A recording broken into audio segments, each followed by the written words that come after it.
There are two kinds of fat on your body. One of them you can pinch, the other one you can't, and they follow completely different rules. The fat you can pinch, that soft layer just under your skin, is mostly harmless. It's storage. It sits there. It waits. The fat you can't pinch sits deeper, wrapped around your liver, your pancreas, your intestines. It's called visceral fat, and it isn't storage. It's an organ, one that's actively working against you. Here's what it's actually doing. In the next few minutes, you're going to understand three things. Why this fat behaves nothing like the fat you can see.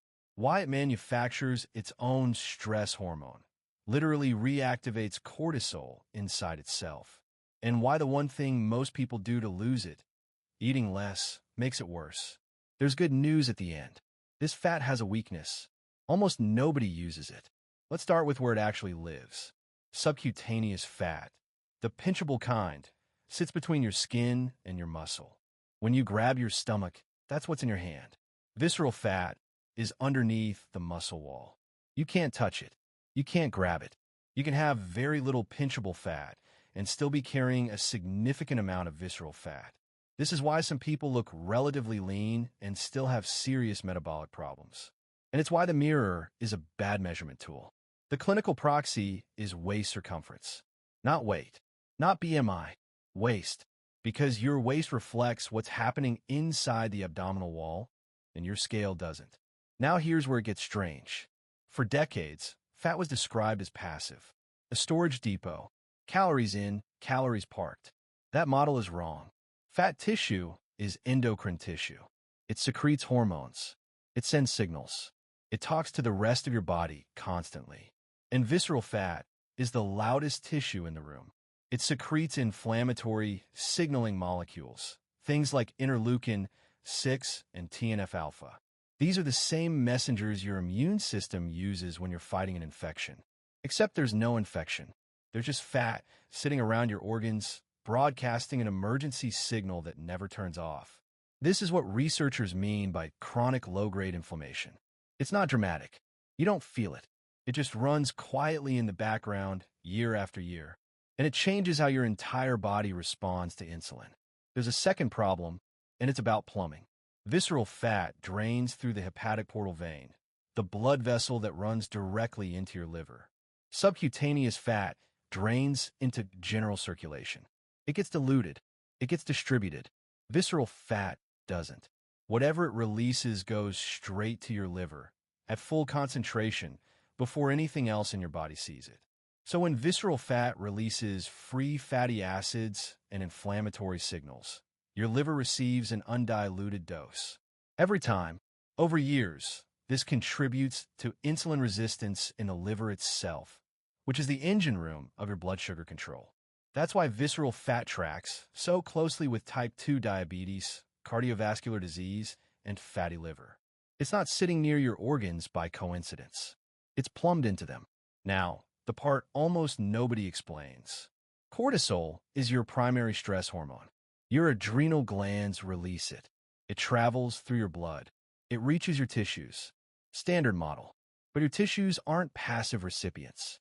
They can modify how much cortisol they're actually exposed to. Your body carries an inactive version of cortisol called cortisone. Think of it as cortisol with the switch off. There's an enzyme, 11-beta HSD1, that flips that switch back on. It converts inactive cortisone into active cortisol locally inside the tissue itself. And visceral fat expresses far more of this enzyme than subcutaneous fat does. Read that again. Visceral fat takes the deactivated stress hormone circulating in your blood and switches it back on inside itself. It generates its own local cortisol environment. So even when your blood cortisol looks normal on a lab test, the tissue around your organs can be sitting in a much higher concentration than the rest of you.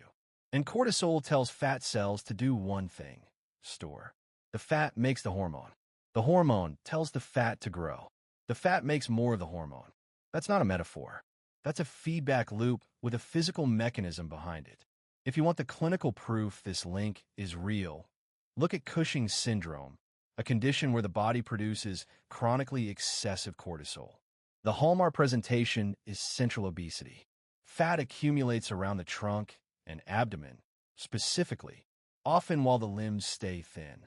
Same person, same calories, different hormone environment, completely different fat distribution. Cortisol doesn't just make you store fat, it decides where. So now let's talk about what happens when you try to fix this by eating less. We covered this in detail in another video, so here's the compressed version. Aggressive calorie restriction is a stressor. Your brain doesn't interpret it as a diet. It interprets it as scarcity, and it raises cortisol in response. You already know what cortisol does to visceral fat. It tells it to store, and it amplifies itself locally through that same enzyme. So you cut calories. Cortisol rises. Visceral fat gets a stronger storage signal while you're actively trying to lose it. Meanwhile, you're losing muscle because cortisol breaks down muscle tissue for glucose. Less muscle means a lower metabolic rate. Lower metabolic rate means the deficit stops working. You end up smaller, weaker, and proportionally not much better off around the middle. This is the trap, and it's why just eat less is the single most common advice for belly fat and one of the least effective for this specific kind of fat. Now, the good news. And this genuinely is good news because it contradicts almost everything else about visceral fat. Visceral fat is metabolically active. We've established that. It's constantly releasing, secreting, signaling. That activity cuts both ways. Because it's so metabolically active, visceral fat is also more responsive to being mobilized than subcutaneous fat is. The pinchable fat is stubborn. It's designed for long-term storage. Your body gives it up slowly and reluctantly. Visceral fat is designed for rapid access. It's the emergency reserve, which means it's the first fat your body is willing to release when the right signal arrives. And here's the part that surprises people. Research consistently shows that regular aerobic exercise reduces visceral fat, even in people who lose little or no total body weight. The scale doesn't move. The waist does, because you're not fighting a calorie problem. You're changing a signaling environment. So the fat that looks the most dangerous is often the first to respond, as long as you stop attacking it with the wrong tool. Here's what actually works. 1. Move regularly. Aerobic activity most days. Not punishing sessions, consistent ones. This is the single most reliable lever on visceral fat, and it works even when your weight doesn't change. 2. Lift. Resistance training protects the muscle that calorie restriction destroys. More muscle means a higher metabolic floor and better insulin sensitivity. 3. Sleep. Poor sleep raises cortisol directly. You cannot outtrain a cortisol problem you're creating every night. 4. Stop crash dieting. A moderate deficit with adequate protein sends a completely different hormonal signal than aggressive restriction does. 5. Measure your waist, not just your weight, because visceral fat can fall while the scale stays flat. And if the scale is your only metric, you'll quit right when it's starting to work. None of this is fast. Visceral fat took years to build. It doesn't leave in a week, but it does leave. The fat around your organs isn't the fat you can see.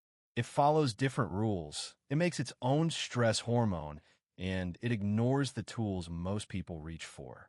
It's not asking you to eat less. It's asking you to move, sleep, and stop panicking your own biology. Your body isn't broken. It's responding exactly the way it was designed to. You've just been sending it the wrong signal. Enjoying the science? Subscribe. The Metabologic